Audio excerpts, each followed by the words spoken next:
Welcome to the Learning Pines YouTube. We hope this video helps. You'll start by disabling the shortcut that summons sticky keys. On Windows, press Shift 5 times to trigger the prompt. On Mac OS, hold Shift key 5 times or use Accessibility in System Preferences.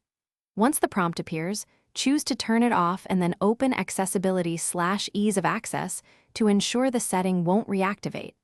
Make sure to save any open files before toggling system settings. This avoids accidental restarts or modal dialogues that could interrupt. Now you'll remove permanence so sticky keys stays disabled. In Accessibility Keyboard, locate sticky keys and toggle it off.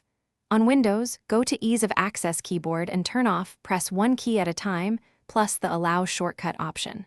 Once done, make sure related modifier key settings, like filter keys, are also off to prevent conflicts.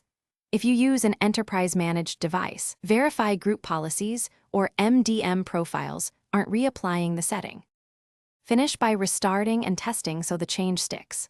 Reboot your system, then press Shift 5 times and try common modifier combinations to confirm sticky keys no longer activates.